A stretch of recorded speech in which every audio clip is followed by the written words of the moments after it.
Bom dia, agradeço a presença de vocês. Vamos dar início a este evento titulado Governança e Ética Pesquisa no âmbito da UFAM. Esse evento, na verdade, ele se constitui numa ação do Centro de Desenvolvimento Energético Amazônico, órgão suplementar da UFAM, atendendo a sua política ESG, ou seja, um pilar ambiental, social e de governança, particularmente no que diz respeito ao pilar de governança.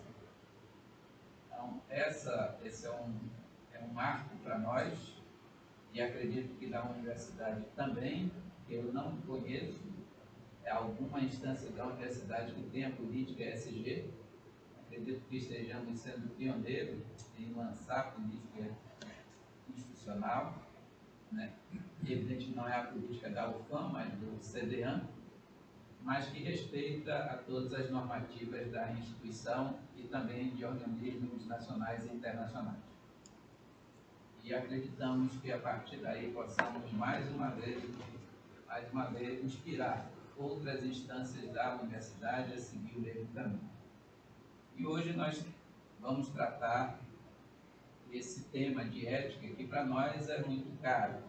É um tema que, como foco do centro, é pesquisa.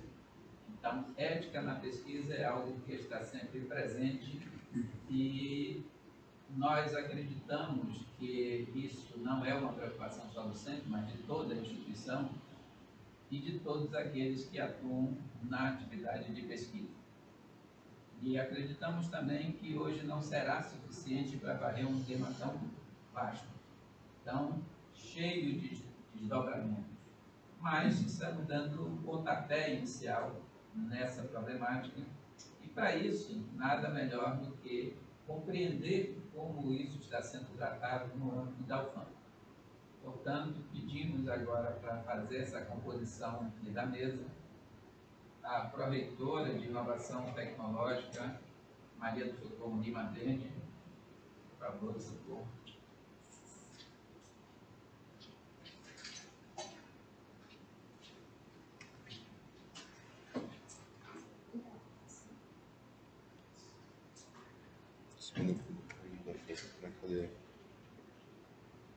Representando a Pró-Reitoria de Pesquisa e Pós-Graduação, chamando a doutora Adriana Madeiros, o professor Dr. Jamal Chá,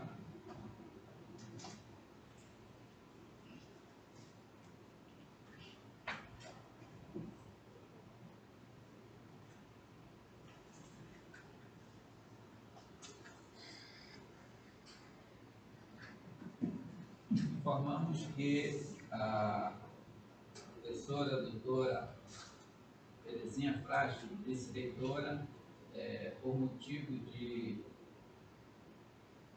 pessoais, na verdade uma consulta médica, não se fará presente. Muito bem.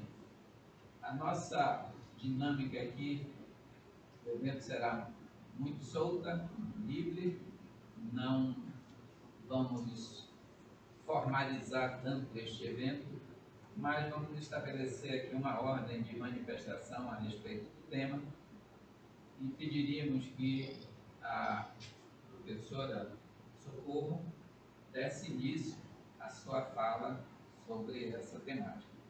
Fique à vontade.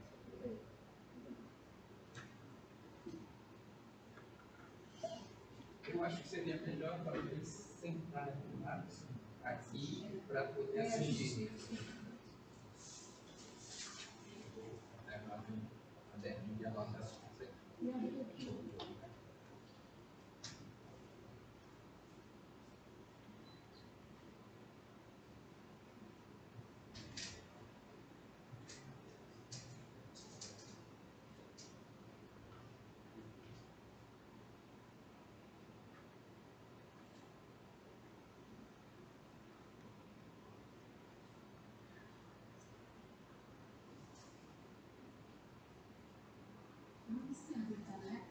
Bom dia a todos, agradeço ao professor também, a Celiana, por ter chamado Pró-Reitoria de Pesquisa e Inovação Tecnológica, para fazer uma pequena apresentação no contexto de como a Protec tem uma visão desse aspecto da pesquisa. Nós somos uma pró-reitoria, trouxe até um briefingzinho da Protec, né, que a gente está com um vídeo ainda de divulgação, que a gente está apresentando. A Protec, ela surgiu justamente com a necessidade de fomentar os ambientes de inovação no âmbito institucional, né, da UFAM. Ela tem como missão gerir esses instrumentos da política de inovação da UFAM, que é justamente para fomentar e apoiar e acompanhar o ecossistema de inovação em todos os ambientes existentes dentro da Universidade Federal do Amazonas. E, igualmente, proteger os ativos intelectuais e valorizar a biodiversidade nos saberes dos povos tradicionais. E também conduzir esse processo de transferência de tecnologia necessária para produzidas dentro da universidade para o mercado. Tudo isso em prol do desenvolvimento acadêmico, social, cultural e tecnológico da nossa região.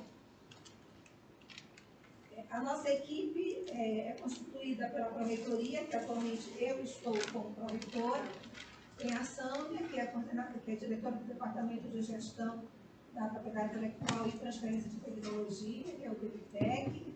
Temos o Gabriel, que ele é diretor do Departamento de Gestão de Patrimônio Genético e Conhecimentos Tradicionais.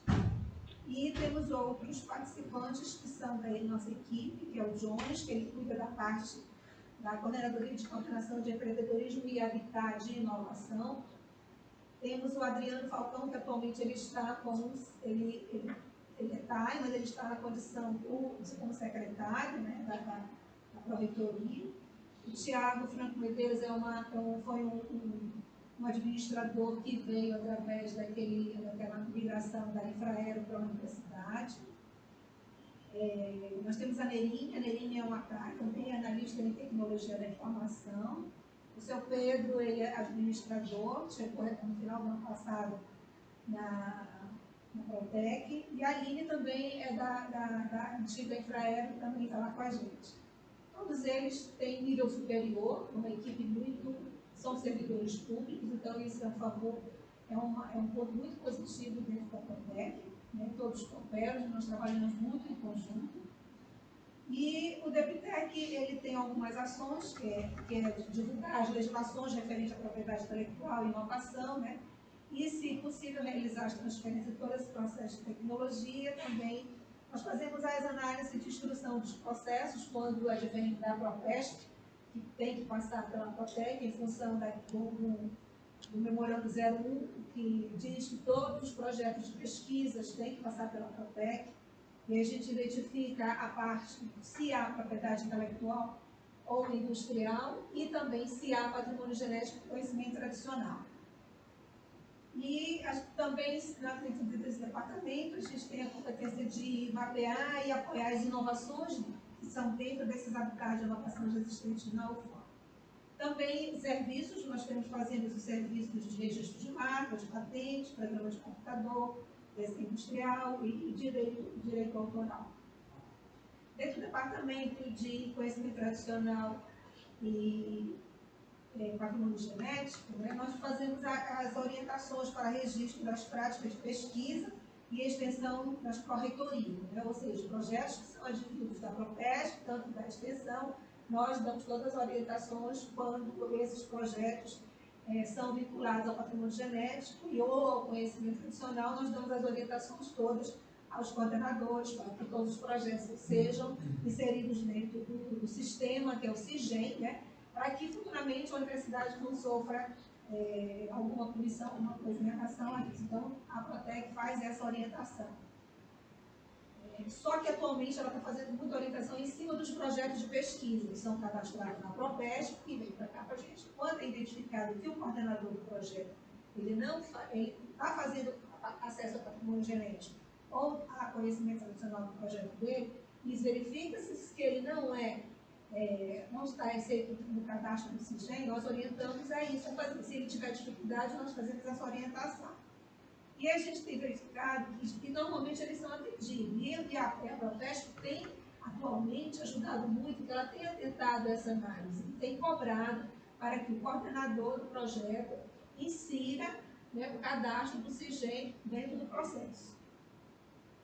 E assim, aí também a gente promove treinamentos, né, porque a universidade é muito computativa, muitos professores entrando, então isso a gente faz orientação de todo esse processo, ou então a gente promove treinamentos, eventos que tratem desse tema, né, patrimônio genético e conhecimentos tradicionais.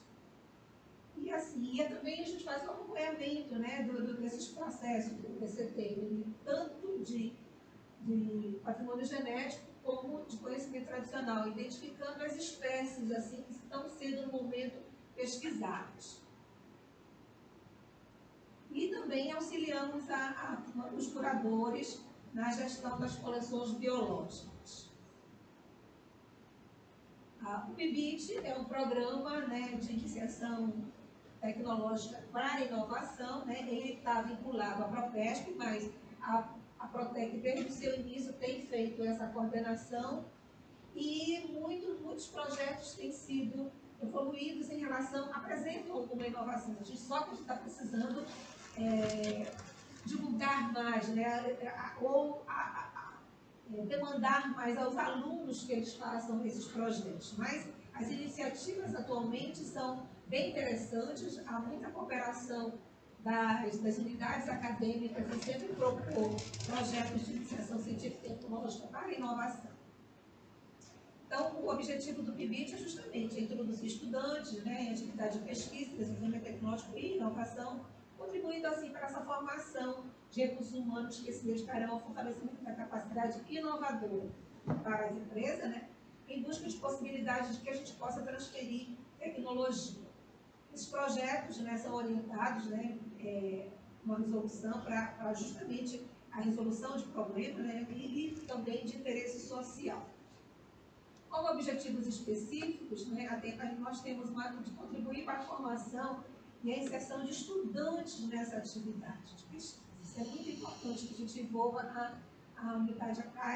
toda a unidade acadêmica, né, dos estudantes, dos discentes nesse processo. E também contribui para a formação de recursos humanos. Também contribui para a melhoria do desempenho, né, dos alunos, egressos do programa PIBIT. Desculpa.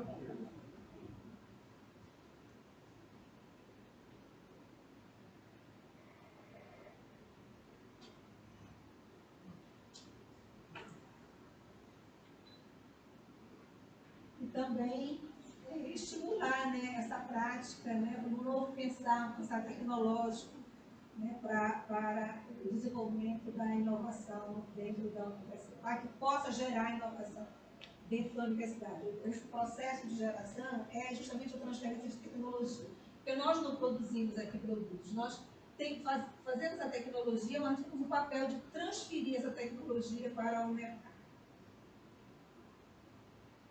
E atualmente nós centramos, né, dentro desse nosso habitat de inovação, nós centramos em organizar, nós temos startups, spin-offs, a incubadora, mas a gente resolveu focar ou mapear e inserir as empresas júniores nesse processo. Tem uma resolução da UFAM de 2018, onde a Protec apenas coordena e apoia esse processo. Não é uma atividade dela, mas como eles estavam, depois da pandemia, assim, muito soltos, né, nós resolvemos integrar essa equipe dessas empresas júniores, descobrir quantas empresas são, o que é que elas fazem, quais são as áreas dela. E isso tem vislumbrado, assim, a gente tem visto assim, estudantes que estão finalizando o processo de graduação e já estão inseridos nesse processo como empresa júnior, devido à experiência deles na universidade. E isso a gente vê quantos alunos bons estão saindo da universidade. Então, na conceituação, as empresas júnior é toda associação civil, sem fins lucrativos, né? Eles são uma empresa que só não podem receber salários, porque estão vinculados a uma unidade acadêmica, mas eles são super importantes. Dentro daqui do estado do Amazonas tem uma federação, que é a Maré Júnior, onde ela concentra todas as empresas júnior de todas as universidades. e tem como objetivo promover o desenvolvimento econômico e social da comunidade enquanto fomenta o empreendedorismo de seus associados. Né? Existem 25 empresas cadastradas na UFAM. E aí, atualmente, nós temos o nosso site, nós temos a nossa carta de serviços e nós temos o nosso canal no YouTube. Atualmente, nós conseguimos um número já suficiente de acessos ao YouTube, de cadastrado no YouTube, para que a gente possa fazer essas lives que o CDAN está fazendo, né? Que a gente possa justamente divulgar as atividades que a Protec faz. E aí, esse é o nosso marketing da Protec. E aí, preparando para o evento do CDAN, que hoje ele chamou, né, a visão das proreitorias mais intrínsecas nesse problema de ética da universidade, chamou a proreitoria de pesquisa e pós-graduação e a proreitoria de inovação tecnológica. E dentro da visão em ética de pesquisa na Protec, ela simplesmente, a Protec atualmente, ela se guia pelo plano de desenvolvimento institucional da universidade, que dentro do seu plano, né, esse PDI trata dos objetivos, estratégias e metas de forma articulada. Então, dessa forma, a UFAM se posiciona politicamente de uma forma responsável, ética, democrática, né, competente e comprometida com a busca do cumprimento da sua missão. E também ela tem, dentro do plano de desenvolvimento, ela tem os valores institucionais, que justamente a ética é pertencimento institucional, que deve ser sempre valorizado, sempre instituído ou sempre disseminado entre seus pares. Que seja de forma transparente, né, para essas ações, com responsabilidade e inclusão social. Também, né, dentro do PDI, nós também, a UFAM tem os princípios que são fundamentais. Né? A UFAM está fundamentada nesses princípios éticos. Então, éticos e valores morais, nessa liberdade de expressão e inclusão social, né, de uma gestão democrática, participativa, por meio do desenvolvimento integrado do ensino, da pesquisa e da extensão, né, que gere benefícios sociais e econômicos para a nossa sociedade.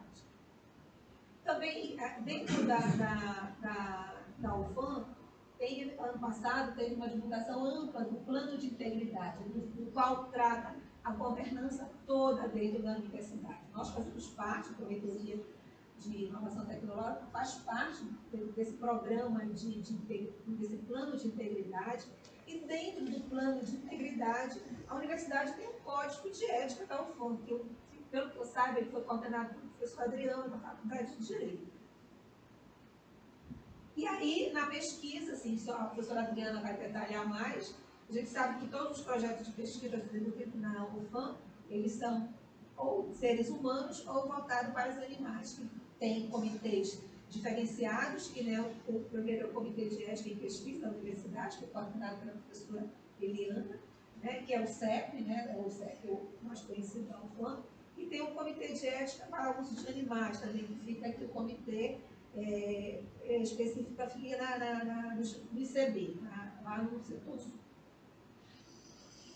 E a Protec, né, como eu falei para vocês, ela se guia pelas normativas macro da universidade, né, do qual a resolução do CONSAD a 2039 de 2017, né, tem uma política de gestão de risco da UFAM, no qual foi desenvolvido todo esse processo, né, de gestão e governança e ética, né, ponto qual os princípios de transparência, ética, eficiência e integridade estão sempre presentes. E com o objetivo, né, um dos objetivos é observar os aspectos da ética, conduta, economicidade, eficiência, eficácia e efetividade nos controles da gestão de risco. Né? Tem uma portaria de 2004, onde tem todo o comitê, 2004, a portaria do gabinete do reitor, que é de 2022, onde fazem parte, onde está descrito todo o comitê de governança de riscos e controles da UFAM.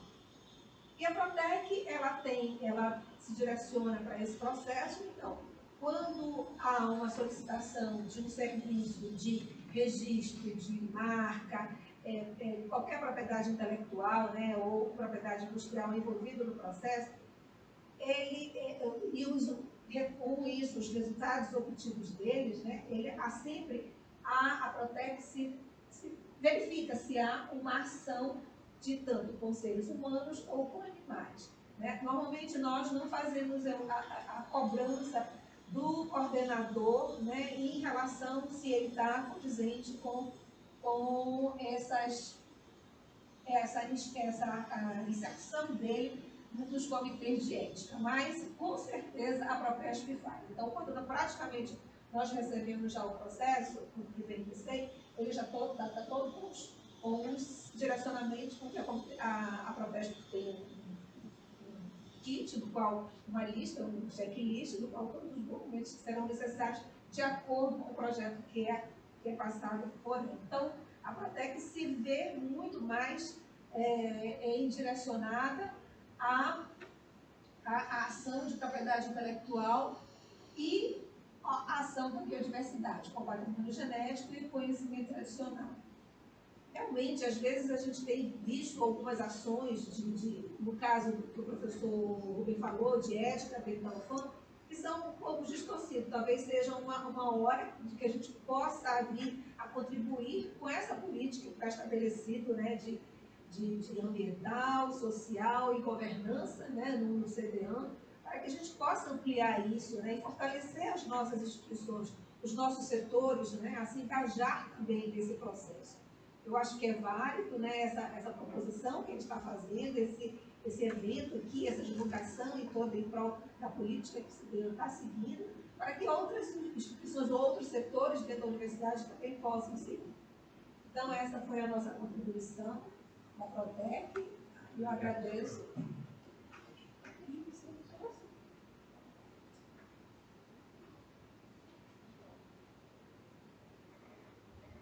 Só para estar na linha, para não fechar.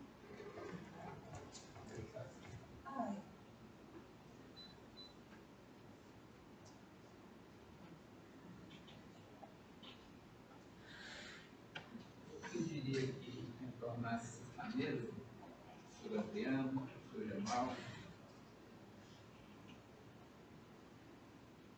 dado que eles não trouxeram apresentações de slides, temos que ficar todos juntos aqui, não perfeito, mas eu vou passar. Então, eu passo a palavra agora para o Adriano manifestar pela Pró-Reitoria de Pesquisa e Pós-Graduação sobre o tema. Fique à vontade. Bom dia a todas. Em nome da Pró-Reitoria de Pesquisa e Pós-Graduação, agradeço o convite. Vai estar aqui hoje discutindo um tema muito importante, né? Extremamente relevante e que é constante. A gente precisa estar discutindo isso constantemente.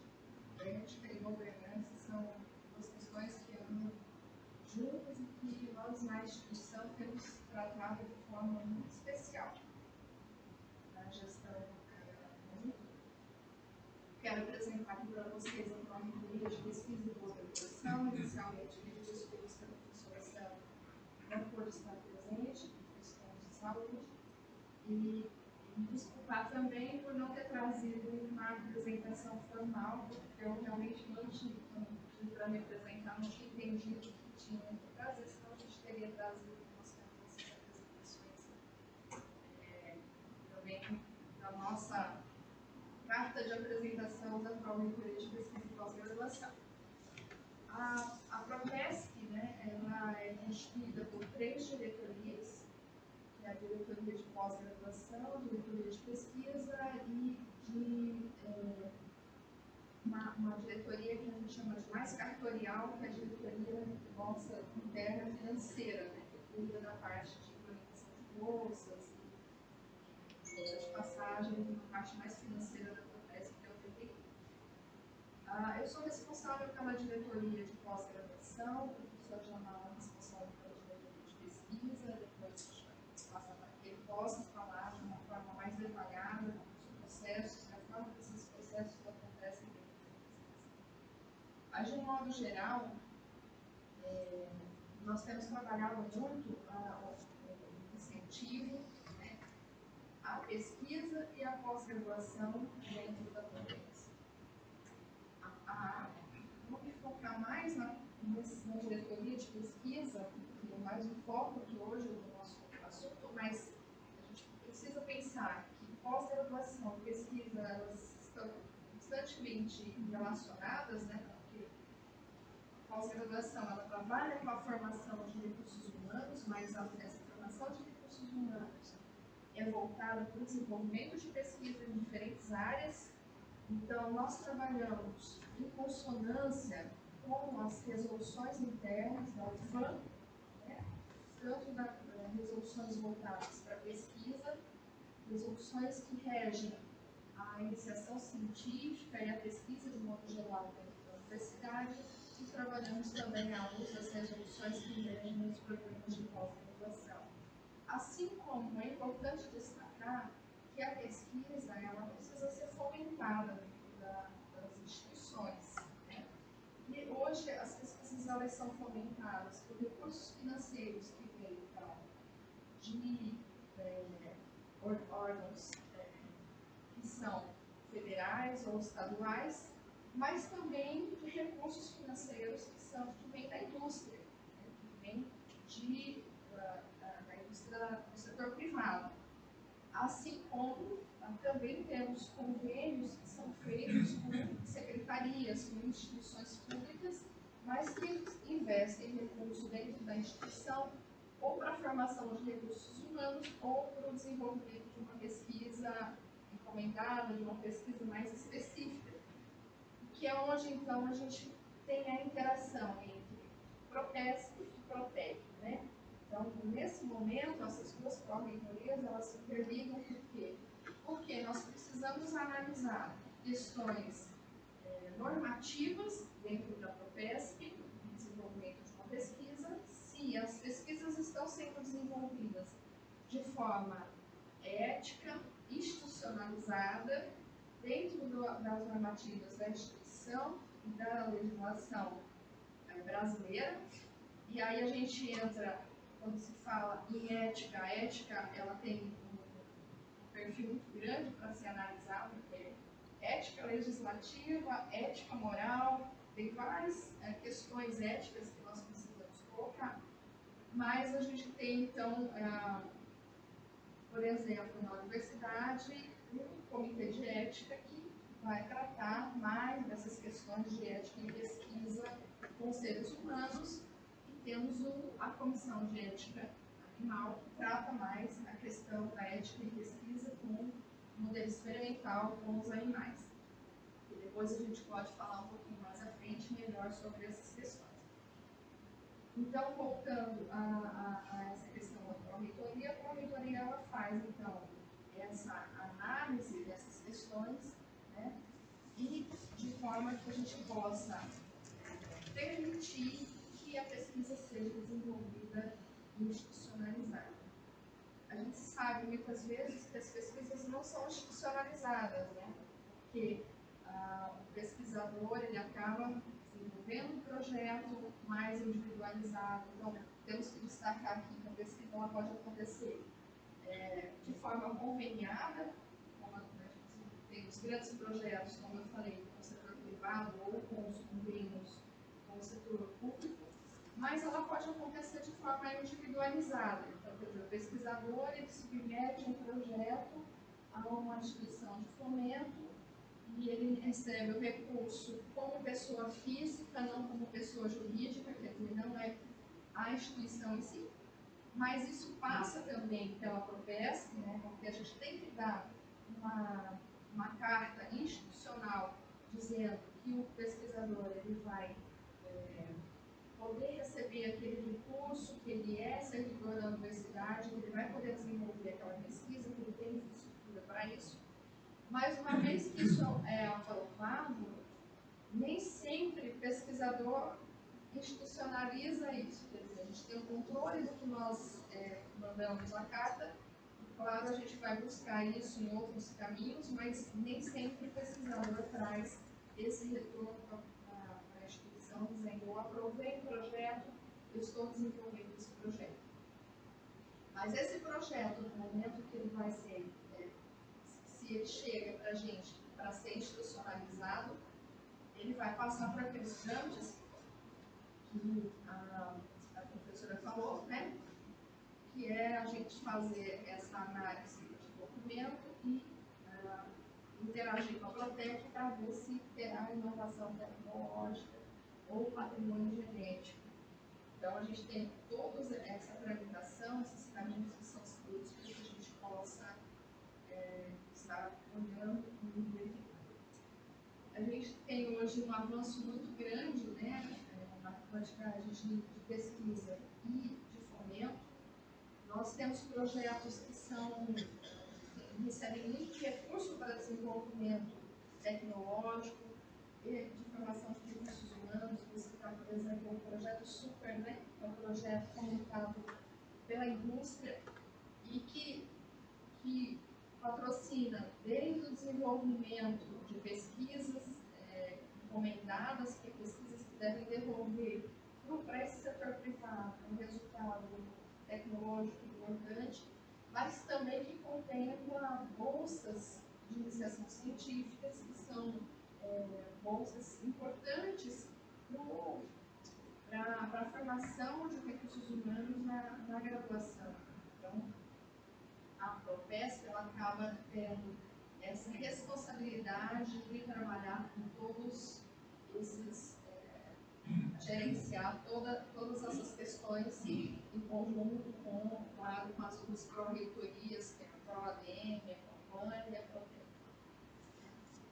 E voltando um pouquinho para essa questão da ética, nós temos no Brasil, todas as resoluções, também não vou ficar falando todas as resoluções que são feitas, né? Mas nós temos principalmente, né, já há alguns anos, essa regulamentação da pesquisa no Brasil, principalmente aquelas voltadas com seres humanos. Né?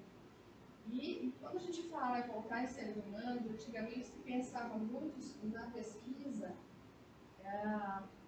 na área médica, né? A gente tem os grandes adventos que ocorreram, né? O desenvolvimento da penicilina, por exemplo, e a gente viu pessoas que morreram por conta de participarem de pesquisas que não eram regulamentadas, e se viu essa necessidade de fazer de regulamentar, né, eticamente o desenvolvimento das pesquisas no Brasil. Mas hoje essa regulamentação ela avançou tanto, não só mais na área médica, mas para todas as áreas.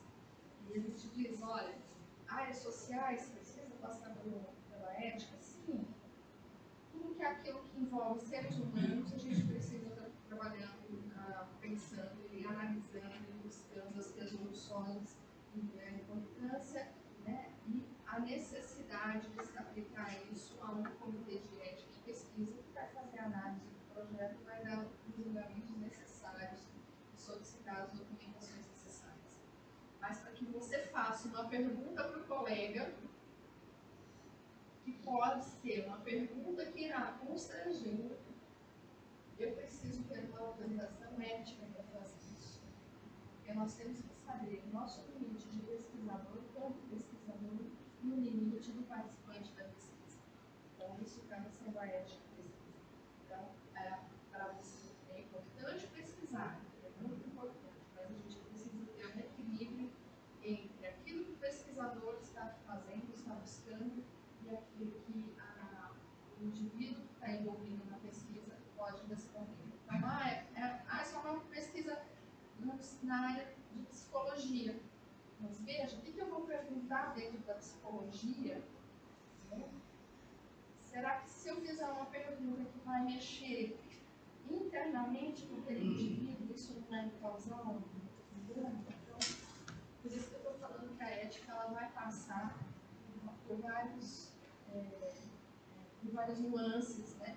Então, isso a gente precisa tomar esse cuidado. Por isso, a instituição e o comitê de ética, ele não é um órgão que está diretamente vinculado ao Rio, porque pela legislação Comitê de Ética ele é autônomo, né? Ele não responde exatamente, a gente não pode interferir, né, nessa regulamentação, porque senão não seria ético chegar lá e dizer, não, esse projeto tem que ser aprovado, esse não pode ser aprovado. Né? Por isso existe o comitê e eles trabalham dentro dessas resoluções. Hoje nós temos no Brasil uma resolução, temos várias delas, mas a que fala sobre o regulamento, como a pesquisa deve acontecer, a 66 de 2012, que foi uma resolução rediscutida e que substituiu a 196 de 1996, que era uma resolução mais antiga, que foi atualizada. Mas nós temos outras resoluções que regem projetos que são mais voltados para essas áreas mais sociais, né? E temos diversas outras resoluções aqui que falam de diversos outros temas. Então, todas essas são resoluções que regulamentam a ética e pesquisa de seres humanos. E nós temos também resoluções que regulamentam a ética e pesquisa no modelo animal. Né? Então, para você hoje fazer uma pesquisa utilizando rato, camundongo, macaco ou qualquer outro animal, é necessário que um comitê avalie isso. Antigamente a gente testava muitos produtos, medicamentos, né, nos bichinhos, e aí a gente não tinha uma regulamentação. Você podia usar 50, 100, 200 animais, era uma matança e realmente não tinha nada que regulamentasse isso. Hoje você tem, então você tem que passar por essa comissão, hoje eu digo já há algum tempo, né? E que isso cada vez é menos permissível. Então essa matança ela acaba sendo menos permissível. Né? Hoje a gente chama de eutanásia, quer dizer, até as palavras elas vão sendo modificadas para você colocar tudo isso dentro de uma ética moral, inclusive, né? Que é você tratar esses assuntos de forma até mais social. Né? Então, é importante que a gente tenha conhecimento. Quando vai desenvolver um projeto, eu costumo dizer muito isso nos programas de pós-graduação, que a pesquisa interage com a pós-graduação. No momento que um aluno nosso vai desenvolver uma pesquisa, ele precisa ter conhecimentos éticos para desenvolver a sua pesquisa. Eu vou citar um exemplo de um projeto que eu participei, uma banca, acho que foi uma banca que eu participei, que as pessoas já tinham comitê de ética, obviamente, mas as pessoas, os pesquisadores, eles submetiam indígenas e pagavam, davam alguma recompensa para esses indígenas para que eles ficassem com as costas expostas para levar picada de mosquito, para testarem algumas doenças. Então você imagina, aquilo para mim soou tão absurdo, né? De ver aquilo que eu falei, meu Deus, onde é que nós vamos parar? Então a gente entra em outras regulamentações. Assim como o patrimônio genético, você trabalhar com populações especiais, né? Colocar em populações que são asseguradas por lei, hoje você tem também que buscar outras regulamentações além dessas regulamentações do CEPCONEP. Né? Por exemplo, para você fazer uma pesquisa com indígenas, você precisa ter autorização da FUNAI, você precisa de outras autorizações da comunidade indígena. Por quê? Por conta disso, porque existiam muitos projetos que as pessoas chegavam lá nas comunidades indígenas, nas tribos, e ofereciam para eles pequenas recompensas, e aí essas pessoas ficavam, então, expostas, né, a experimentos abusivos e, muitas vezes, levavam aqueles indivíduos à morte, porque dependendo do mosquito, dependendo da doença que esse mosquito está transmitindo, a gente acaba levando aquele indivíduo à à morte. E vou dizer para vocês que numa comunidade indígena, que eles vivem entre eles, né?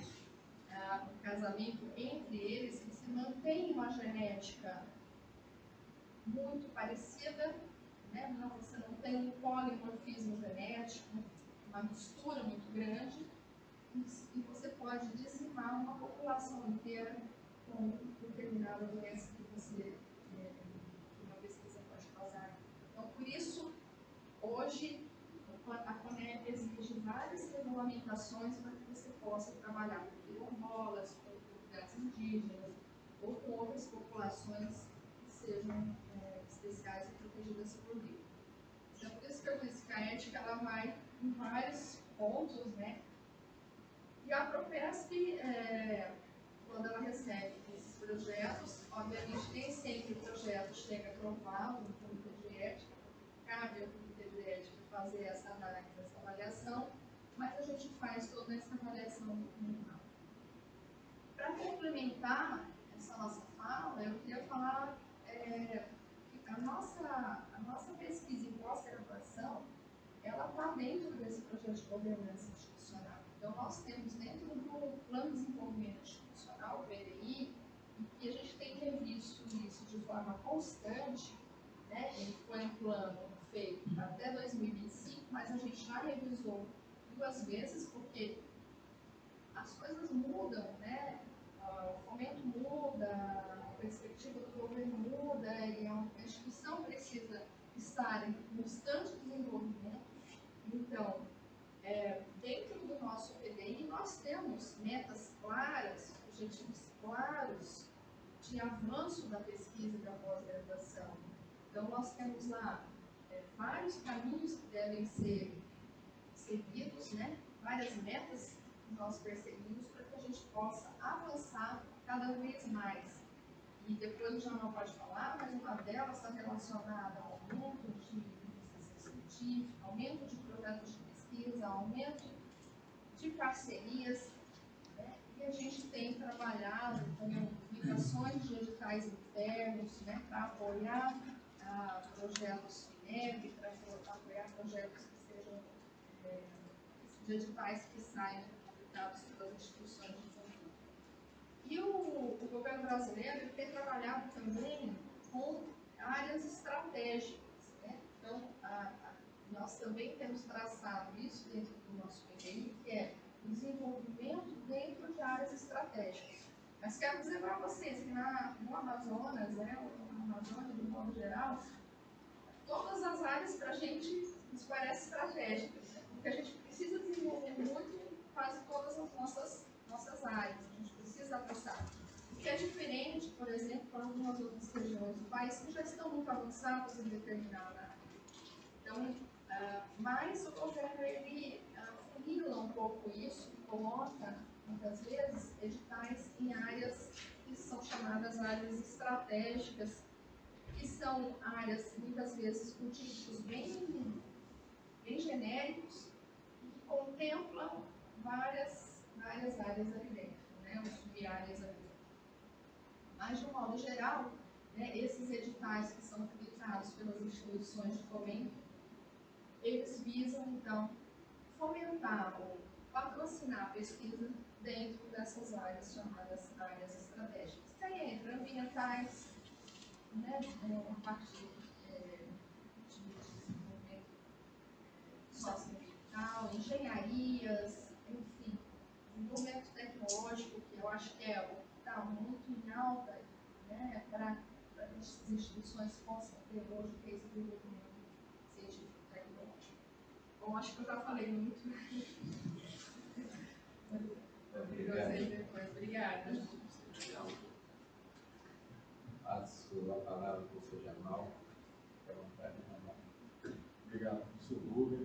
Quero cumprimentá-lo primeiramente. Cumprimento também a professora Adriana Malheiros, professora Socorro. E dizer o seguinte: pesquisa não é um negócio fácil de fazer, mas é necessário. Nós estamos numa região extremamente ainda carente de estudos e pesquisas e que precisam impactar nos seus desenvolvimentos, em todos os pontos de vista, social, econômico, ambiental, e nós, aqui na Universidade Federal do Amazonas, nós temos trabalhado enquanto gestores para que essa missão seja cumprida pela universidade. Na Corredoria de Pesquisa e Pós-Graduação, nós temos um departamento de pesquisa que conduz toda a política de pesquisa da UFAM. É um departamento que, digamos assim, é o guardião dessa política na instituição, juntamente com a Protec, que trabalha em conjunto, principalmente relacionado à inovação, né, professor? E nós temos trabalhado de forma muito criteriosa na questão da institucionalização dos projetos. É extremamente necessário que todas as ações de pesquisa, de inovação na instituição sejam institucionalizadas. É preciso que seus atores, seus pesquisadores, membros de pesquisa, e professores, estudantes, saibam disso, porque a pesquisa ela precisa ser conhecida da instituição e do público. Então, é necessário isso. Não é só para termos um indicador, não é só para termos um número de projetos na instituição, mas é principalmente para que a instituição possa dar o apoio necessário para essas ações, enquanto governança. E também estar ciente dos resultados. A gente não precisa saber dos resultados. O que acontece nos seus portões, né, o que está acontecendo, quais são os grupos que estão agindo, quais são os grupos que estão fazendo pesquisa. Então, para isso, nós temos toda uma organização, nós temos um arcabouço legal já todo bem estabelecido, em relação à pesquisa, em relação à inovação. E nós precisamos que esse arcabouço seja cumprido e que seja observado dentro das ações de pesquisa e inovação da UFAM. Então, no departamento de pesquisa, passam todos os projetos de pesquisa da UFAM que são institucionalizados. Passam tanto no departamento de pesquisa PROPESP, quanto na Protec. Por que disso? Porque precisa saber, primeiro, qual é o mérito do projeto. Na Protec se observa o mérito do projeto. E na Protec se observa o mérito do projeto quanto à inovação e se vai trabalhar com patrimônio, né? Patrimônio genético, patrimônio cultural, né? E aí, então, esses dois órgãos precisam trabalhar conjuntamente para exatamente resguardar. Só para vocês terem uma ideia da necessidade dessa, não é só a burocracia, é a instituição mesmo. A instituição precisa ser resguardada também. Quando você tem um projeto de pesquisa que vai mexer com patrimônio genético e precisa do cadastro do SIGIN, o projeto tem que apresentar isso. Do contrário, se ele for institucionalizado na UFAM, ou em qualquer universidade pública brasileira, ou instituição de pesquisa, sem esse devido cadastro, essa instituição vai pagar uma multa, e muitas vezes a multa é pesada, junto ao órgão jurídico. Então, é necessário isso. É preciso que a comunidade entenda que isso é necessário. Tá certo? E por isso que muitas vezes, às vezes, o pesquisador está certo, o pesquisador ele quer fazer pesquisa, ele quer tocar pesquisa, e está certo, a gente entende os anseios do pesquisador. Mas, às vezes, o projeto fica travado por conta dessas questões institucionais, porque é necessário. Mas a gente tem acompanhado também vários casos de projetos que, muitas vezes, não há necessidade da liberação do comitê de ética de pesquisa, que não vai mexer com pesquisa com humanos, não vai mexer com patrimônio genético, não vai mexer com animais. Somente das pesquisas tecnológicas. Então, a gente tem visto muito esse projeto, principalmente com a indústria, com desenvolvimento de produtos, desenvolvimento de processos, e que não há necessidade, e a Protec tem feito um trabalho muito importante nesse sentido de agilizar esses projetos por conta dos pareceres que são necessários, tá, nos projetos para passar nas câmaras. Então, nós temos, dentro da organização, as câmaras de pesquisa e pós-graduação, a CPPG, ligada à Proteste, e a Câmara de Inovação, ligada à Proteste. Preciso que essas câmaras existem exatamente para dar agilidade na institucionalização dos projetos. Então, com relação ao mérito do projeto de pesquisa, passa diretamente na Câmara de Pesquisa e Pós-Graduação, e com relação à inovação, passa na Câmara de Inovação da Proteste. E o pesquisador também tem a sua unidade básica onde ele atua. E ali a unidade dele precisa saber. Se for um órgão suplementar, como por exemplo é o CDAN precisa saber que ele vai desenvolver ali um projeto de pesquisa e vai precisar de tantas horas para desenvolver aquele trabalho. Se for uma unidade acadêmica, como é a Faculdade de Tecnologia, a faculdade precisa saber que o pesquisador vai desenvolver, vai precisar de tantas horas do trabalho dele para desenvolver aquela pesquisa. Então, tem essas nuances que muitas vezes parece uma burocracia chata, mas é necessário para a instituição, porque é o dinamismo da instituição, para a instituição rodar, para a instituição virar, tá certo? E aí, mas na unidade já não se discute tanto, principalmente quando o projeto de pesquisa vem apoiado por uma agência de fomento, ou uma instituição de fomento, e que tenha nela uma Câmara que aprova o projeto, como é o caso da FAPEAN. Então, na unidade, nem na unidade do pesquisador e nem na Proteste, nem na Câmara de Pesquisa e Pós-Graduação, não se discute mais o mérito do projeto, porque o projeto já foi aprovado pela Câmara de Pesquisa da agência de fomento. Tá? O que se faz, na verdade, é uma homologação, é uma institucionalização do projeto nessas instâncias. Na unidade, a unidade tomar conhecimento, enquanto a unidade vai ter que reconhecer de carga horária do professor para tocar a pesquisa, e na Proteste, para ter o reconhecimento do projeto e ser institucionalizado na instituição. Okay?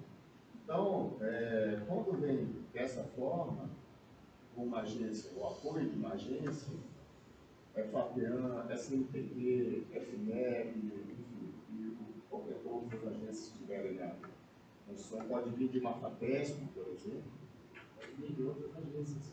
E aí o projeto é simplesmente institucionalizado. Mas tem um outro tipo de projeto de pesquisa que nasce na unidade básica do pesquisador.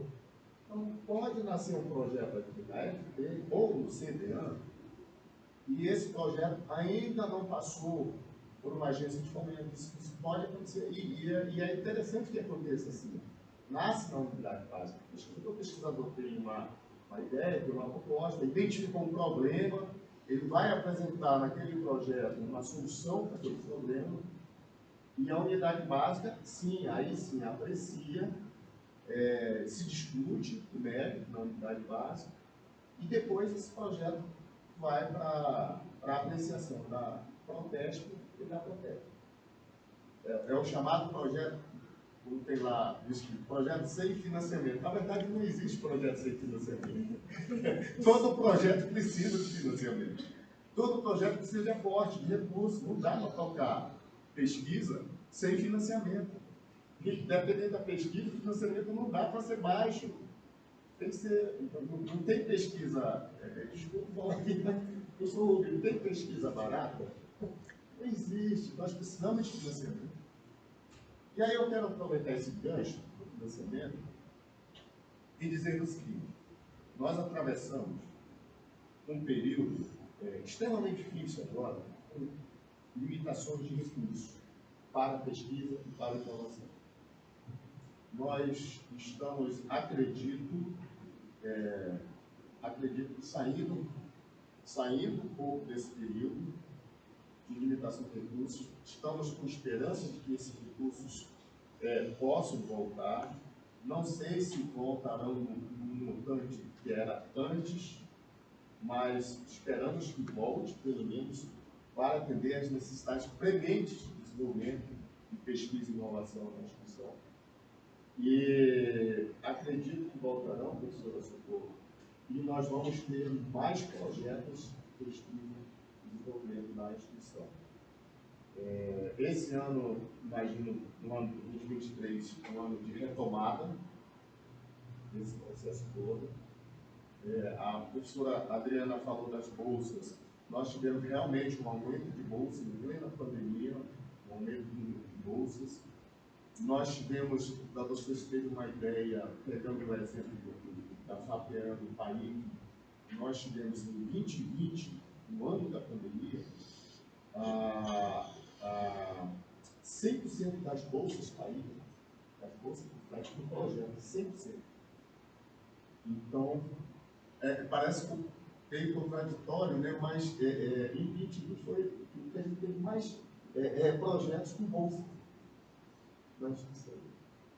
Bom, aí depois veio a depressão, né, que já veio em 2021, a pandemia reduziu um pouquinho, mas nós tivemos em torno de 90%, 95% as bolsas com projetos, e 2022 se manteve esse nível. E agora, 23, a expectativa é que isso, o número de projetos seja ultrapassado. Nós teremos uma expectativa aí no país, no PIBIC, por exemplo, de mais de 2.000 projetos. E eu acho que vai ter mesmo, professor Rubio, porque as bolsas aumentaram, a iniciação científica vai para 700, e a UFAM vai acompanhar o valor do CNPq. Então, se a professora Socorro, vai chover de projeto no PIBIT, viu? E PIBIT também. Então, eu acho que esse número vai aumentar, esses indicadores nós vamos ter um aumento muito sensível. E com certeza, aí, meus senhores, a ética em pesquisa vai ter mais trabalho também. O comitê de ética, tanto pesquisa humanos quanto animais, vai ter um trabalho maior, porque o número de projetos vai aumentar. Nós temos uma dificuldade grande na iniciação científica e na iniciação tecnológica, que é o seguinte: esses projetos são projetos plano de orientação, assim como são os projetos de mestrado e de doutorado, são planos de orientação. E esses planos, esses projetos, eles precisam de um suporte de um projeto de pesquisa. Então, os projetos de iniciação científica, iniciação tecnológica, mestrado, doutorado, pós-doutorado, precisam de um suporte de um projeto de pesquisa. Então, muitas vezes nós temos projetos de pesquisa que dão suporte para muitos projetos de iniciação científica. Hoje, o maior deles que nós temos é o Super, que dá suporte para mais de 400 projetos de iniciação científica. Tá certo? Mas nós temos outros projetos também, projetos que vêm das agências também. A própria FAPEAN tem vários projetos aqui dentro, muitos projetos aqui dentro, e esses projetos dão suporte para os projetos de iniciação científica, de iniciação tecnológica. Então, é preciso que a comunidade também tenha esse entendimento. Os projetos de iniciação científica, iniciação tecnológica, mestrado, doutorado, precisam de um suporte de um projeto de pesquisa. E por que eu digo isso, professor Rubio?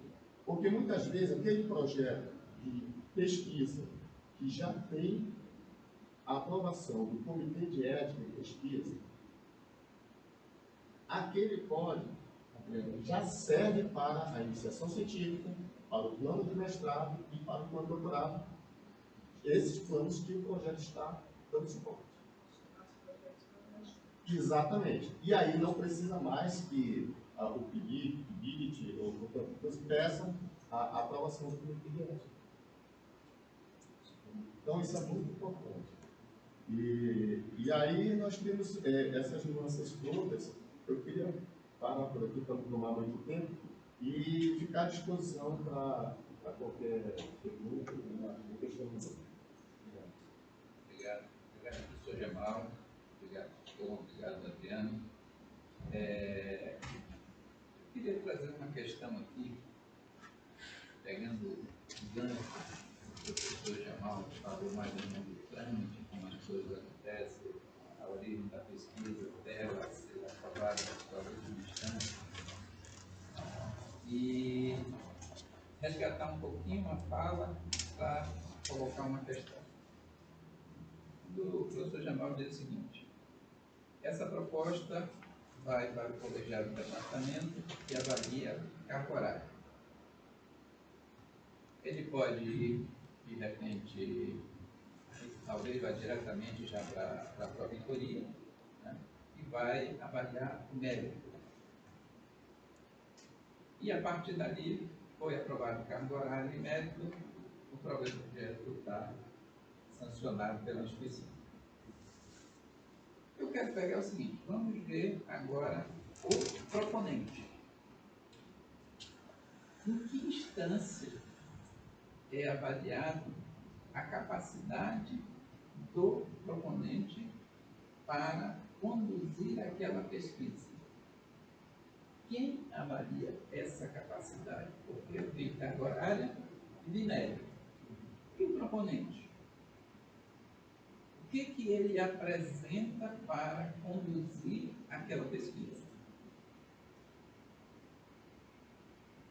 Eu não sei. Eu vou dizer aqui para vocês o que acontece na prática, e eu digo aqui na universidade.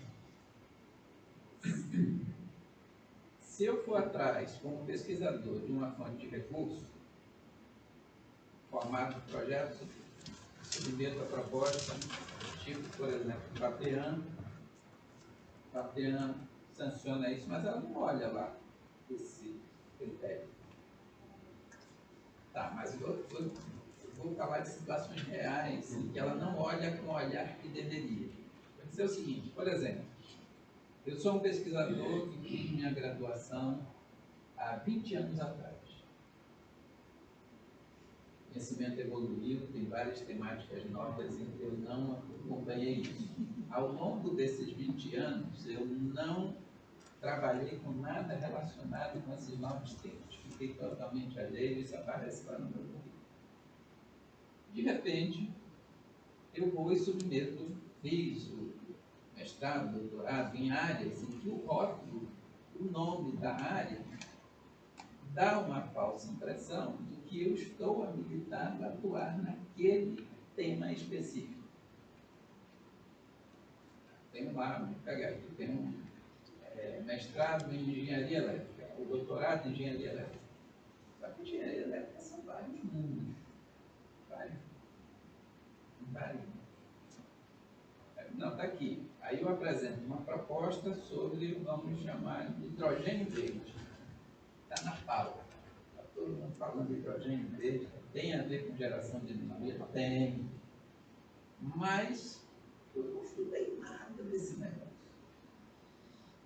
Quem vai avaliar ali não vai entrar nesse detalhe, não entra, porque eu sei de projetos que estão aprovados e que não viram isso, é por isso que eu estou dizendo que não vê.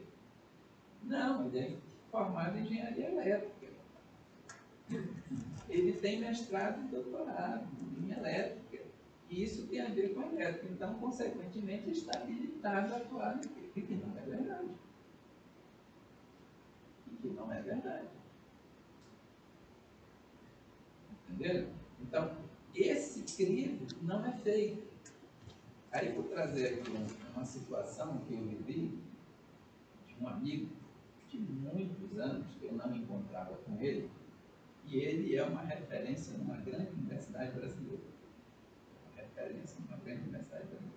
Era um amigo, a gente se conheceu ainda no processo da começando a fazer o mestrado, quando eu, na verdade, antes disso, quando eu fiz uma especialização, eu conheci. E fazia muitos anos que eu não encontrava com ele. Tropecei com ele na internet. Resolvi mandar uma mensagem, ele respondeu e tal. Aí ele disse: eu vou te mandar meu currículo para dar uma olhada. O currículo, o cara levou alguns dias para terminar de ver, né? Era algo assim fantástico. Só que ele não era uma pessoa dada a isso, a trilhar esse caminho. Eu mandei uma mensagem para ele, na verdade eu liguei para ele. Disse: olha, meus parabéns pelo seu currículo e tal. Mas me conta aqui, como é que eu consegui isso? Mudaste como? Não, aí começou a rir. Aí ele fez uma metáfora seguinte. Ele primeiro disse o seguinte: fui dando seta. Dando seta. Aí ele riu. Isso é o seguinte: quando você quer passagem no trânsito, o que você faz? Você começa a dar seta, vão te deixando e você vai embora. E pronto, você vai seguir. Porque estão te deixando e você vai. E isso é o que eu vejo acontecendo nos departamentos. Vão pedindo e vão dando. E vão criando um currículo que é fictício, que não está sustentado em formação. Por exemplo, o que eu entendo de um especialista para nós? Como é que nós atestamos que alguém é especialista? Ele fez disciplina na área. Ele fez um trabalho naquela. Mas a pessoa não fez disciplina nenhuma naquele tema. Como é que ele pode ser um especialista no assunto? E a instituição vai atestando isso em todas as instâncias. Por quê? Não, o departamento tem que ter visto isso, mas o departamento, como o próprio Jamal disse, a prática é olhar a carga horária. Ele não olha isso. E nós estamos criando e colocando, e veja o impacto para a instituição. Eu aprovei um grande projeto, tem cooperação internacional, porque a instituição vai ser chamada, não, aquele cara que conhece, porque todo mundo acha que é ele. Aí ele vai falar. E fala muito bobagem porque não conhece. Olha como fica a instituição, como fica o nome da instituição.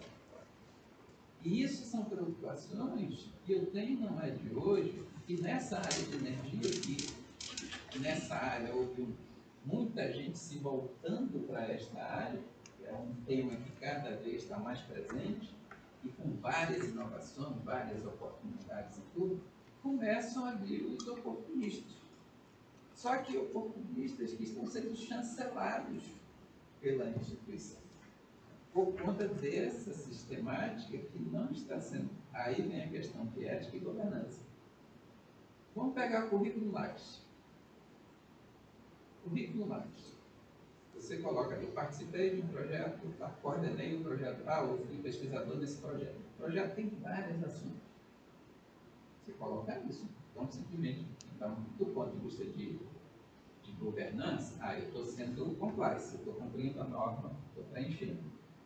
Mas governança, eu tenho conformidade, compliance, e tenho integralidade, que é ser íntegro.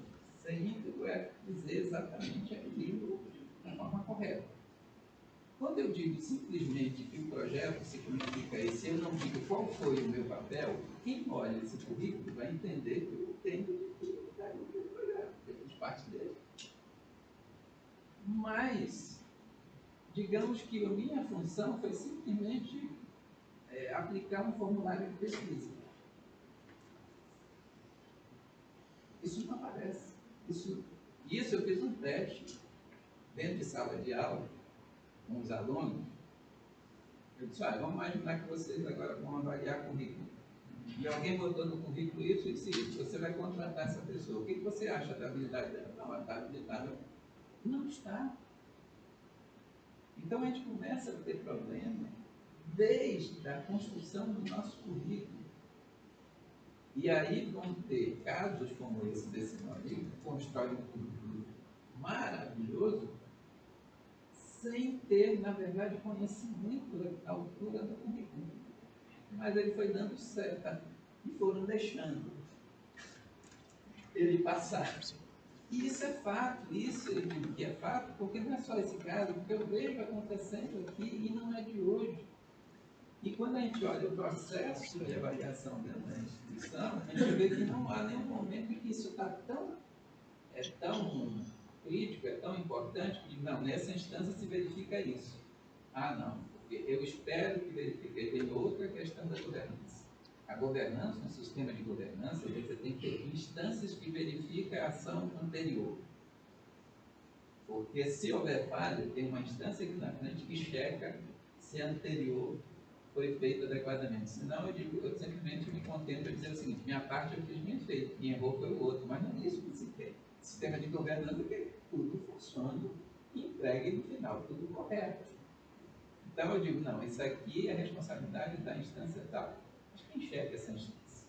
E aí nós vamos para a velha questão que existe do corporativismo.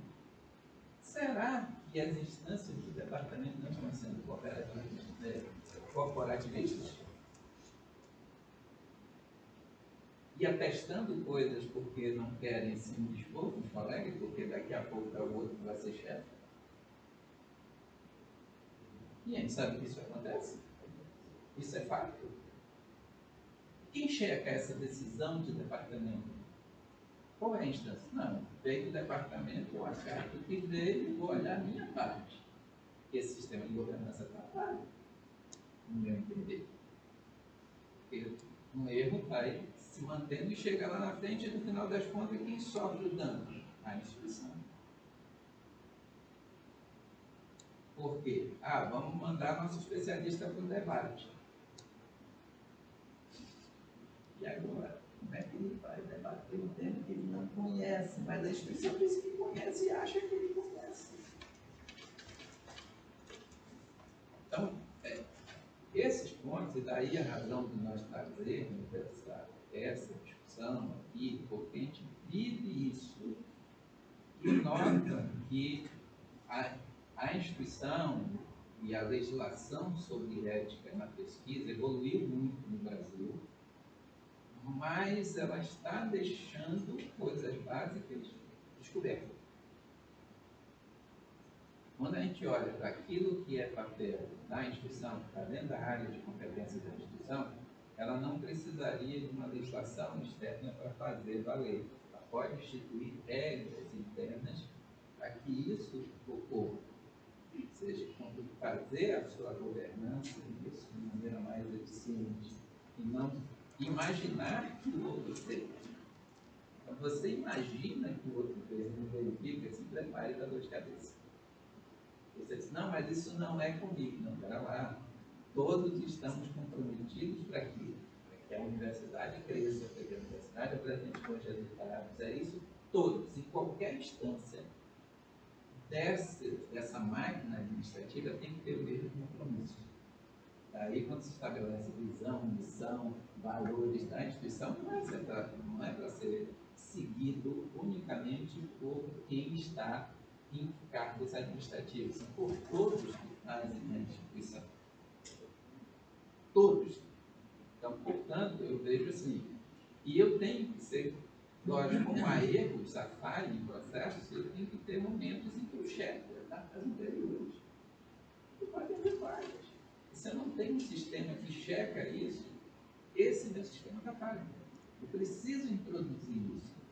Será que eu não tenho que dizer para os departamentos que eles devem observar isso, isso e isso, para além da carga horária? Ou eu tenho que esperar que eles... Não, mas isso é óbvio que ele tem que olhar. Não parece óbvio, porque ele vai seguir a norma. A norma diz para eu ler carga horária.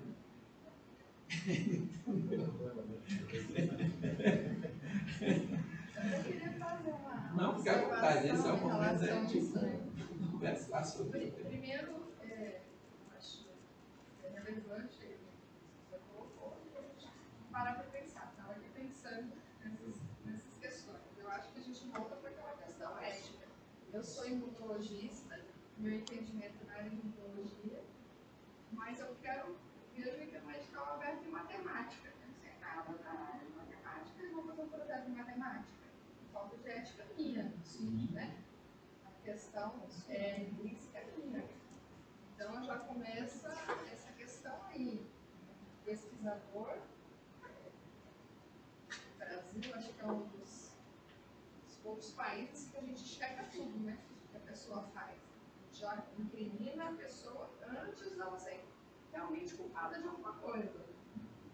Na instituição você olha lá, se você olha a RIT, antigamente olhava a PIT, então assim, nós estamos sempre fiscalizando o que o outro está fazendo. Em outros países, se você chegar lá para fazer pesquisa, você vai para os Estados Unidos, eu tenho um projeto aqui, vou fazer isso, eu preciso desse material, né? A pessoa vai lá, te fornece esse material, você faz e apresenta o resultado. Aqui a gente tem que ver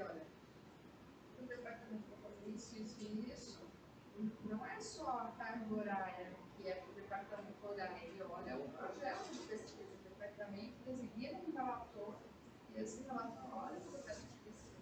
Mas eu entendo também que é muito complicado para o colega do departamento dizer assim, esse cara não tem competência para fazer isso.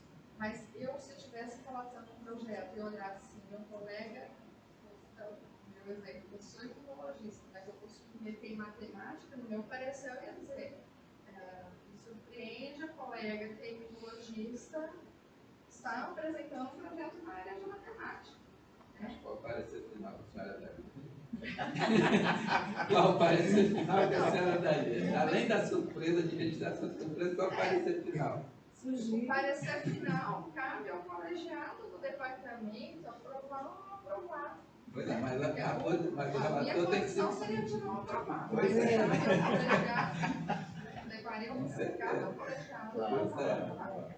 Quando um projeto chega na Câmara de Pesquisa, que foi, como o João falou, já fomentado, passou por uma Câmara de Pesquisa da instituição de fomento, passou na Câmara de Pesquisa, da pós-graduação, e agora nessa gestão a gente não tem feito tantos pareceres, mas muito pareceres, né, que agora são mais consultores agora, a gente sempre avaliou o que pontua para você aprovar um projeto de pesquisa. Projeto, se é executível, se tem objetivos claros, se tem capacidade de ter resultado. Eu acho que a gente tem que olhar em qualquer instância, seja ela comitê de ética, seja ela uma instituição de fomento, seja ela uma instituição,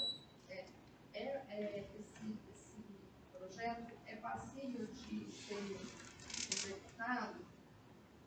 Esse recurso que esse pesquisador está pedindo contempla a execução desse projeto, tempo é viável, isso são parâmetros que a gente avalia no projeto de pesquisa. Mas, para além disso, a gente olha o currículo do professor. Quando você faz um parecer de projeto de pesquisa, você avalia uma instituição de fomento, você avalia as duas questões, a competência e o projeto. Então, pega um projeto do CNPq para fazer parecer, vem lá o currículo da pessoa para a gente avaliar. Claro, tem falhas. Eu estou destacando. Eu acho que isso não é a maioria, isso é a minoria. Né? Essa minoria que talvez a gente tenha que sempre vai ter, porque as instituições são falhas. Então, claro, a gente precisa buscar caminhos para tentar melhorar isso, mas eu tenho comigo que isso é a minoria. Eu não posso acreditar que as pessoas, que a maioria faça isso. Isso seria uma fé. Você ser especialista. Agora, a gente tem que olhar também esse limite que o senhor coloca. Né?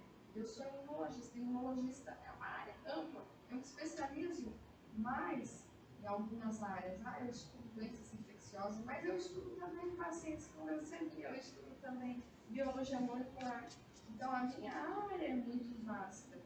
Nada me impede que em um momento da minha vida eu decida olhar o microRNA do indivíduo X. Mas está dentro da sua área. Sim, mas eu não sou especialista em microRNA. Eu nunca fiz uma disciplina em micro. Eu só quero colocar aqui a dificuldade de se avaliar uma especialidade de um indivíduo.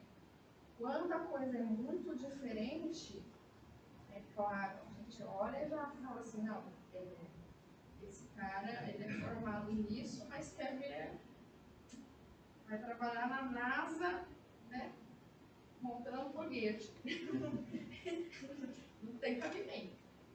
Então, assim, a gente vê coisas que são muito discrepantes. E eu acho que, não sei, essa discrepância passa. E existem aquelas outras pessoas, que talvez seja o caso do exemplo do seu amigo, que é assim, eu faço uma ponta no projeto do fulano. Né? Aí eu estou fazendo uma ponta, pedindo, por exemplo, para dar uma olhada no trabalho do aluno da química. Eu não sou em área de química, mas dentro desse projeto tem alguma coisa de biologia que eu pedi para eu olhar. Aí eles vão pôr meu nome no projeto. Mas eu não sou especialista em análise cristalográfica, aquelas coisas que eu estou fazendo na química. Né? Então, eu vou olhar dentro do meu contexto, mas eu vou ter um trabalho publicado com o pessoal da química, porque eu ajudei em algum momento. Mas se for olhar no meu currículo, não é minha especialidade. Então, assim, eu acho isso muito amplo.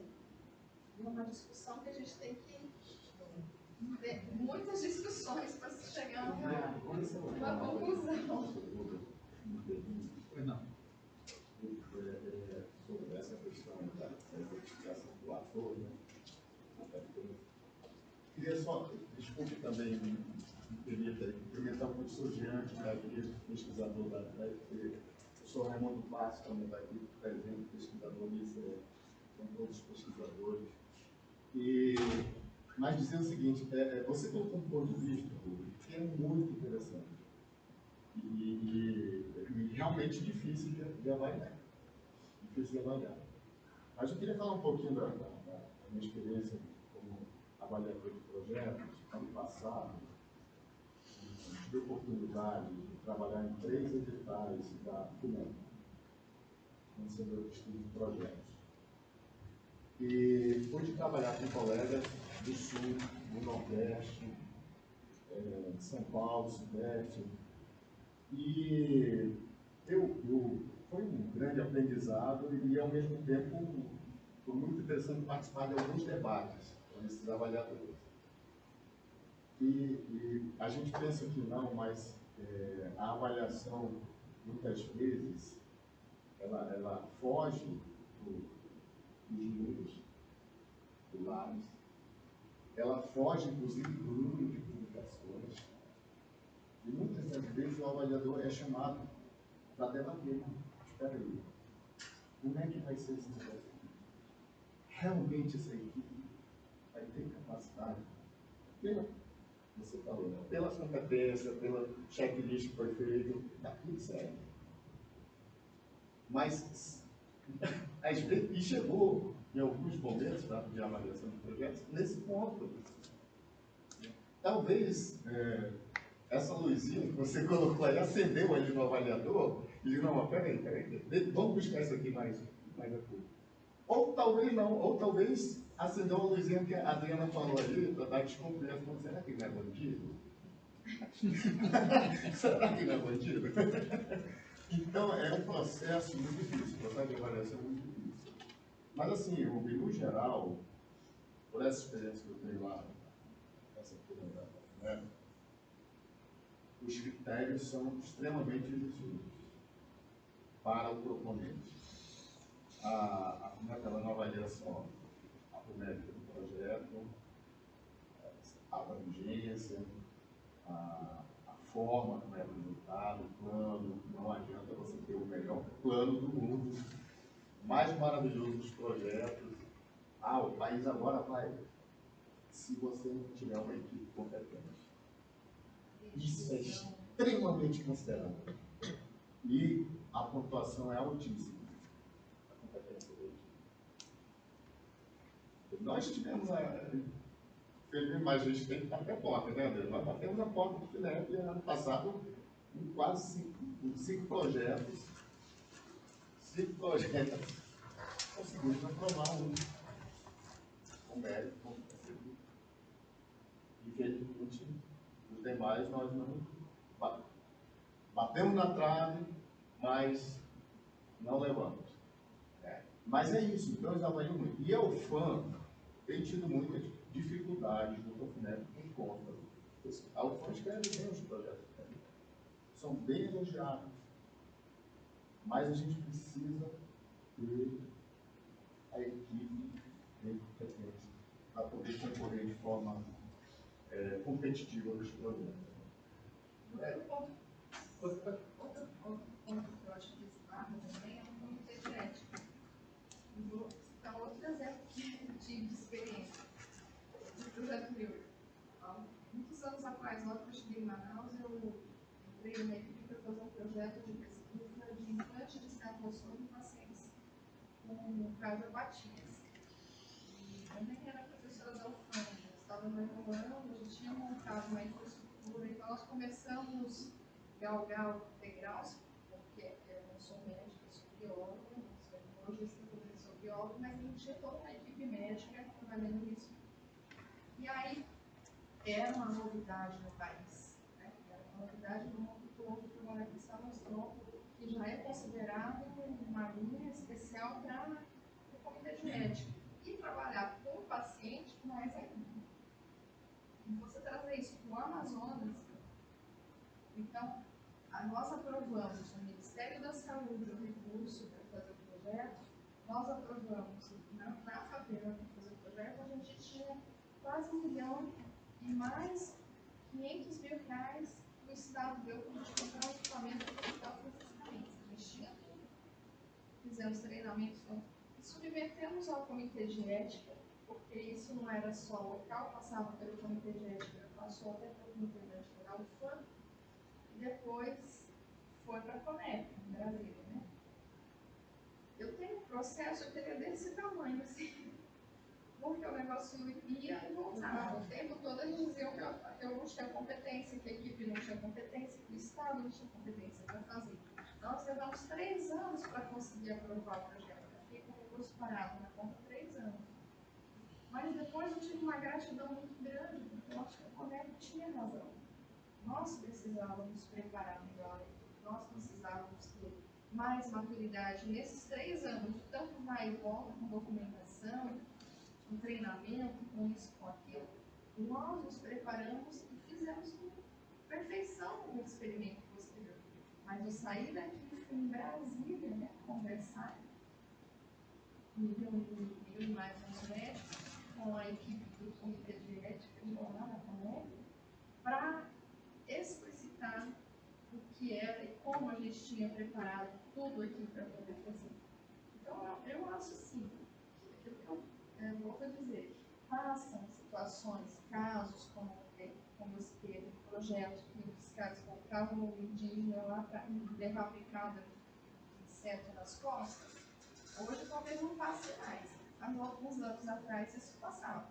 Mas passam projetos ainda que não são, digamos assim, tão éticos. Eu acho que passam por diferentes críticos.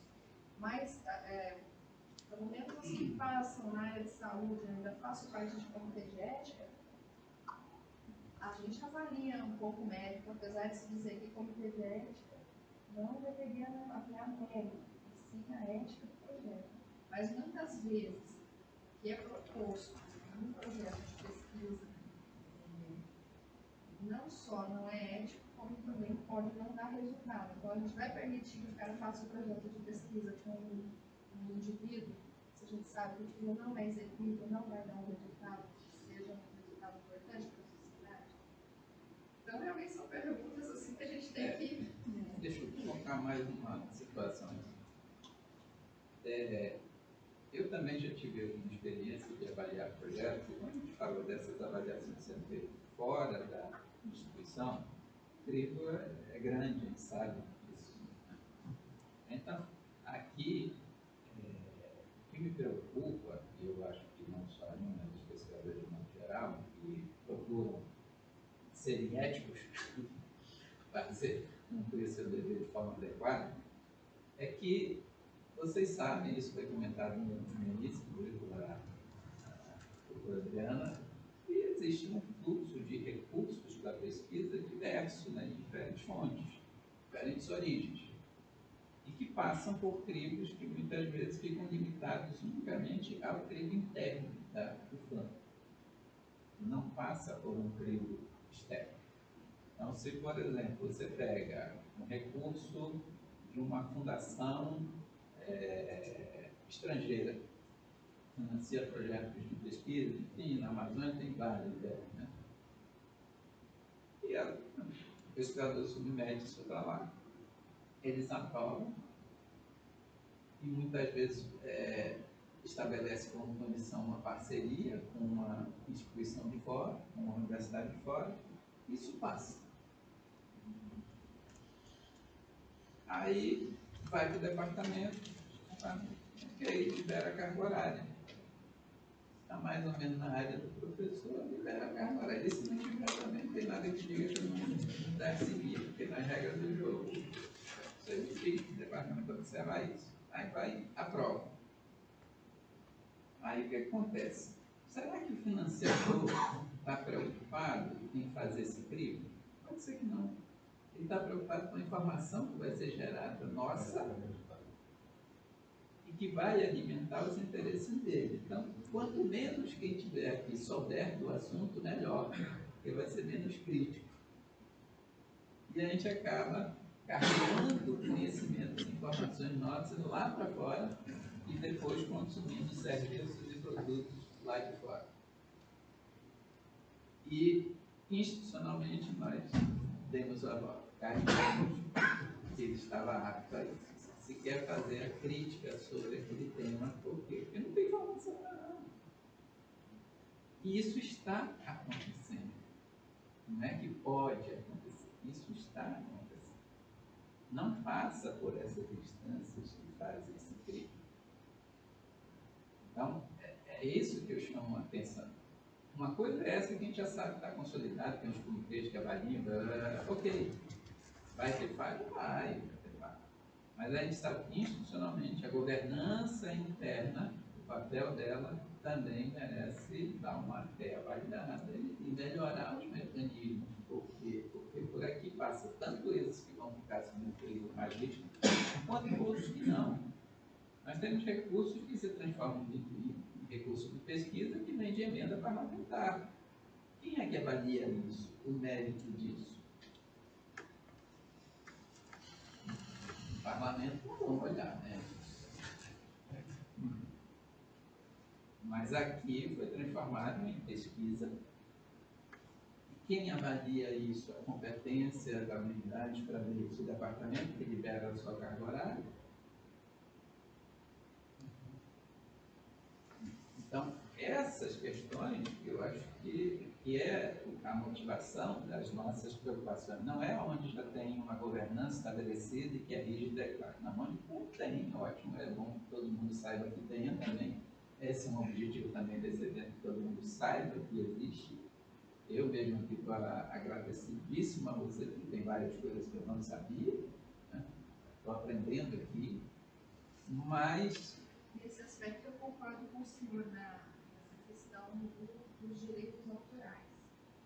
Eu acho extremamente complexo, nós temos que trabalhar internacionalmente na universidade, estamos trabalhando isso na matéria, das pesquisas que sejam pesquisas que levam a parcerias estrangeiras, mas a gente tem que trabalhar também essa conscientização dos direitos autorais. E nesse caso, eu tenho razão. Se a pessoa submete o projeto dela a um edital internacional, ele está sujeito às regras desse edital internacional.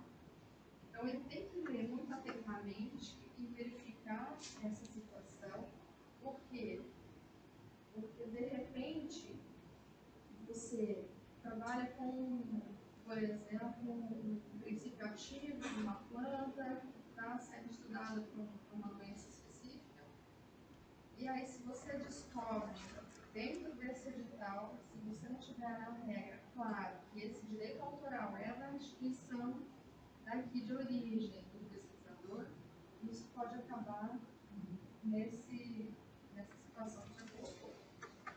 A gente vê muitos projetos mesmo, por exemplo, eu mesmo já recebi muitas propostas de dizer assim, você não tem amostra de paciente com febre amarela aí? Sim, o que eu vou ganhar quando eu amostra de paciente com febre amarela para vocês?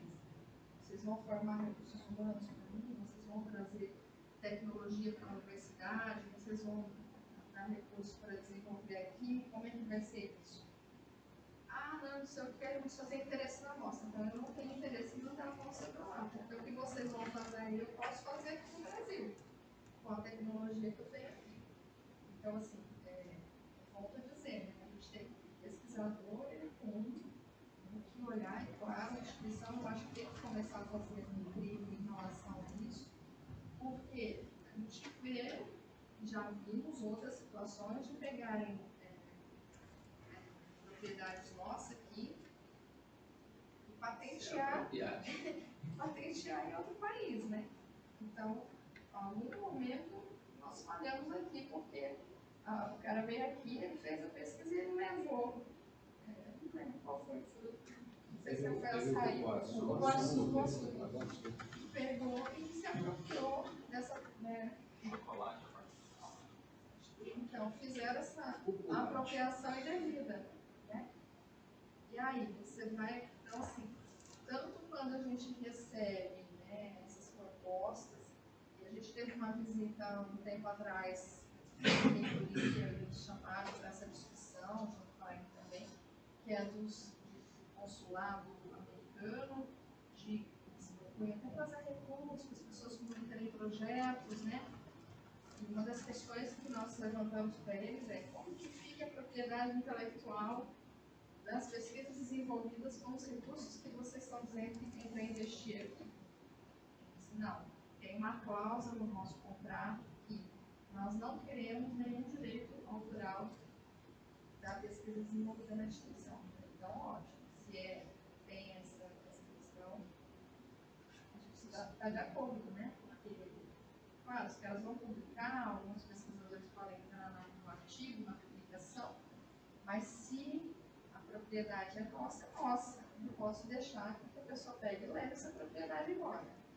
Mas tem outras questões que não levam a uma propriedade intelectual, mas um conhecimento estratégico, às vezes, do ponto de vista empresarial. Então, você vai ter uma pesquisa que é puramente documental, ou pesquisa onde você vai levantar dados primários. A função de quem está levantando aqui é simplesmente levantar dados primários. Ele não tem, como não conhece o assunto, ele não sabe como isso pode ser usado. E isso diz, olha, aqui não está gerando patente, não tem nada, então não tem problema nenhum, manda. E depois isso vai se dar com que empresas se funcionando e retirando, entrando no mercado, retirando empresas locais desse negócio. Por quê? Porque aquele profissional não conhece. Ele não faz, mas estamos pagando uma bolsa, a instituição aprovou, está tudo certo. Eu tenho um projeto aqui com financiamento internacional. Não estou comprometendo nada, não tem nada de propriedade intelectual, mas tem informações que o profissional da área diz, não, pera lá, isso aqui não pode levantar esse valor, não. Tem outras questões para além da propriedade intelectual que estão em jogo. Por quê? Porque é uma competição de mercado, tudo que você possa imaginar. E nós estamos numa região onde tem uma diversidade muito grande, portanto, tem muitos interesses externos para entrar, se estabelecer aqui, e que, por desconhecer, como é que eu vou buscar isso? E usam meios para captar essas informações e se introduzir no mercado, deslocando, gerando oportunidades locais. Mas isso, se eu não conheço, se eu não sou um profissional da área, eu vou fazer isso sem digamos assim, vou cair nessa armadilha por desconhecimento, mas com aval institucional. Agora, se eu conheço e toco, não, aí eu estou fazendo realmente de propósito, eu estou agindo em favor desses seus interesses, então, de forma proposital, a instituição não tinha como ver isso, porque realmente é um cara que entende do assunto, etc. Enfim. Agora, dar o aval para quem não entende tem duas falhas. E todas duas na instituição. Porque cabe a ela chancelar. E aí, essa é a questão. E quem está dentro, vai para a mídia. Isso eu não estou falando que pode, eu estou falando que há. E aí, eu pergunto, existe um canal de denúncias aí à governança para esses casos, onde se possa denunciar casos que estejam em curso ou que estejam começando e denunciar, olha, tem uma situação de um profissional que está fazendo um projeto assim, assim, assim, mas que não está habilitado a desenvolver esse projeto por isso, isso e isso, olha o currículo, olha isso, não. Todas as denúncias têm que ter uma ouvidoria. Pois mas eu digo, há um canal específico para, digamos, chegou uma denúncia dessa, eles vão mandar para quem? Para a Protec, para qual como é que não, mas para todos vão estar envolvidos, porque eu fico preocupado com isso. Então, um outro exemplo aqui que não tem a ver com ética, mas para ver como é que a informação chega e é distribuída internamente. O que acontece? Eu fui procurado por um jornalista para me pronunciar a respeito de hidrogênio verde. Hidrogênio verde tem a ver com energia, etc. Tem professor que trabalha com isso na universidade. Nós tivemos um projeto com hidrogênio. Em 2010, montamos um laboratório lá na fazenda, enfim. Então, a gente tem alguma história com hidrogênio. Mas, perguntando do repórter como é que ele chegou a mim, ele disse que entrou em contato com a assessoria de comunicação da UFAM, que é jornalista, e mandou ele para onde? Para a cooperação internacional. Para a cooperação internacional. O que isso tem a ver com a cooperação internacional? Era hidrogênio verde, para se pronunciar a respeito de hidrogênio verde, era para falar a respeito disso, de experiência que tem no Amazonas e tal, sobre isso. Entendeu? Então vejam como é que as coisas são direcionadas. Por sorte, quem está na cooperação internacional é o professor Nick, que me conhece. E aí ele sinalizou para me procurar. Mas como a informação é oficial e ao ouvidor, eu acho que ele é muito criterioso. O nosso ouvidor é bem criterioso. Ele olha do que se trata e ele encaminha para aquela corredoria. Recebe, por exemplo, denúncia, o edital tal não contempla isso, não contempla aquilo. O edital que foi lançado pela Propesp, vem a Propesp, por exemplo. E aí a gente vai buscar os envolvidos nessas questões, né? A gente pede para olhar, ouvir cada um dos envolvidos, né? Cada um se manifestar, e depois a gente monta a resposta àquilo que foi colocado pela ouvidoria. Se vem nesse canal, ou se vem pelo Ministério Público, também muita gente vai direto ao Ministério Público, também é direcionado para os envolvidos. O que a gente faz, essa resposta, com base no que está sendo questionado.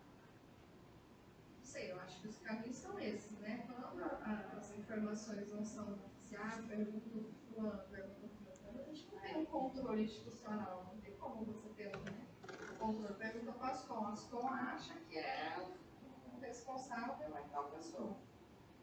Muitas vezes eles vão lá com a gente, olha, quem é responsável por isso, por isso? A gente informa o caminho certo, eles informam. Então, assim, é porque como a instituição é muito grande também, eu acho que as pessoas saem procurando em vários caminhos. E talvez falte, sim, divulgação maior daquilo que se faz, né? As pessoas que estão envolvidas, por exemplo, em tais áreas estratégicas, eu acho que se pode buscar dentro da governança caminhos que você possa transformar cada vez mais transparente o que se faz dentro da universidade, para que essas informações fiquem mais acessíveis à sociedade. Eu queria fazer aqui sugestões que você tem nesse sentido. Uma delas é o seguinte: dada essa complexidade, por exemplo, de se avaliar um currículo, porque muitas vezes quem está ali não entende, não seria o caso de encaminhar para um parecerista ad hoc da instituição que fosse reconhecidamente da área para se pronunciar a respeito? Porque nesses pontos, para que realmente isso daria um peso maior, essa é uma sugestão. A outra sugestão, não seria o caso de encaminhar para os departamentos, que é a célula onde acaba gerando todo o primeiro passo na tramitação do processo, orientações com relação a essas questões que foram levantadas aqui, para que se passem a observar Porque a gente fala do órgão suplementar, mas o órgão suplementar e unidade, na verdade, passou para o departamento. Vai ter que passar de um jeito. Mesmo que comece no órgão suplementar, numa unidade, vai ter que passar no departamento. Então, e ali, como cabe ao departamento fazer a distribuição da sua força de trabalho, etc., ele tem todo o histórico ali da vida do professor, que é a responsabilidade do departamento, onde está, digamos assim, vinculado institucionalmente ao departamento. Então, eu acho que caberia essas orientações no sentido disso. E talvez, isso num escopo maior, talvez até se tenha uma comissão, se fosse avaliar isso, critérios mais amplos, enfim, essa sistemática de governo. São 3 sugestões que eu trago aqui para a reflexão de vocês, não precisam dizer quais são, talvez 50. É para pensar,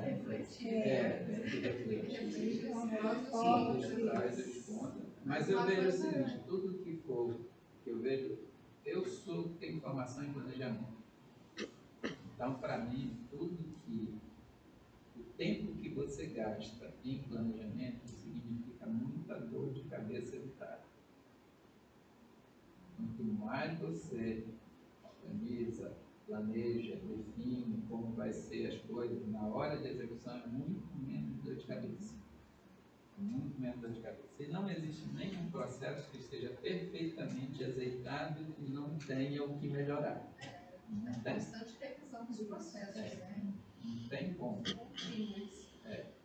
E a questão é, por exemplo, coisas que a gente vê de revisões acontecendo dentro da universidade é que essas revisões acontecem, mas às vezes sem a presença de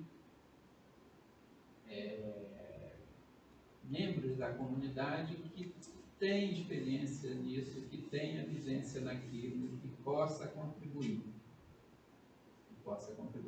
Então, nesse sentido, eu coloco aqui o CDAN à disposição de vocês, para a experiência que nós temos de quase 20 anos vamos completar agora ano que vem, em março do ano que vem. Antes disso, nós já fomos grupo de pesquisa, nós já fomos núcleo de pesquisa da FP e nos transformamos em órgão suplementar. Então, temos aí uma trajetória bem significativa, com projetos sendo financiados por diferentes instâncias, CNEP, distribuidora de energia elétrica, Ministério de Minas e Energia, Eletrobras, FAPEAN, CNPq, então já passa. Agora nós, na verdade, estamos